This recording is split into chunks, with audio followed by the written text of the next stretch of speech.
बहुत समय पहले की बात है। एक छोटे से गांव के पास एक घना जंगल था।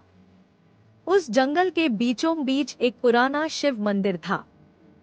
मंदिर में एक विशाल शिवलिंग स्थापित था, जिसके चारों ओर भक्तजन दीप जलाते और फूल चढ़ाते।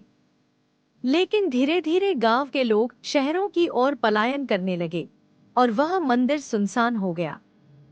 गांव के पास ही एक छोटी लड़की रहती थी जिसका नाम गौरी था।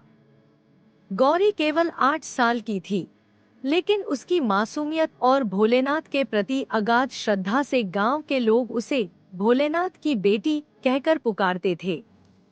उसकी माँ एक साधारण गृहिणी थी और पिता लकड़ी काटने का काम करते थे। गौरी की माँ ने उसे शिव के बारे में ढेरों कहानियां सुनाई थी। उसकी माँ कहती थी, भोलेनाथ अपने भक्तों का हर दुख हरते हैं और उनके जीवन में प्रकाश भरते हैं। गौरी ने बचपन से ही भोलेनाथ को अपना सच्चा मित्र मान लिया था।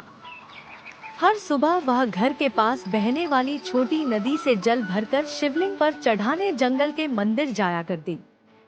मंदिर की हालत बहुत खराब थी। दीवारें जर्जर थी, फर्श पर घास उगाई थी और शिवलिंग पर धूल की परत जम गई थी। लेकिन गौरी की श्रद्धा में कोई कमी नहीं थी।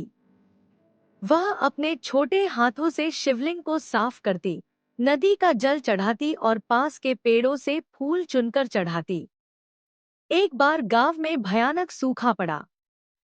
पानी की कमी से खेत सूख गए, पशु भूख से मरने लगे और लोग घबरा गए। गांव में हाहाकार मच गया। लोग सोचने लगे कि यह सब शायद उनकी लापरवाही का परिणाम है, क्योंकि उन्होंने मंदिर और भोलेनाथ की पूजा करना छोड़ दिया था। लेकिन गौरी ने अपना विश्वास नहीं खोया। वह हर दिन मंदिर जाकर प्रार्थना करती रही। एक दिन जब गौरी मंदिर में पूजा कर रही थी, उसने महसूस किया कि शिवलिंग से एक हल्की सी रोशनी निकल रही है।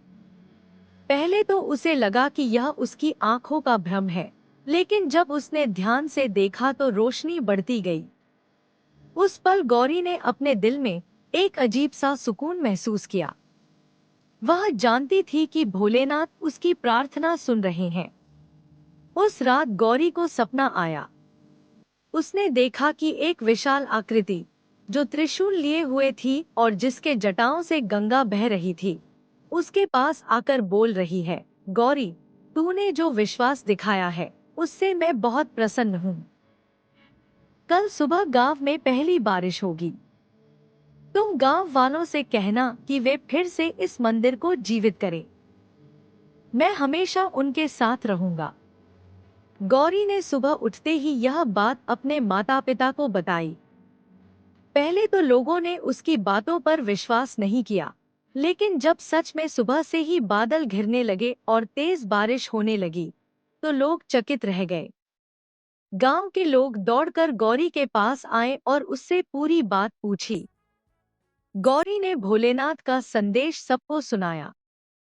इसके बाद गांव के लोगों ने मंदिर की मरम्मत शुरू कर दी।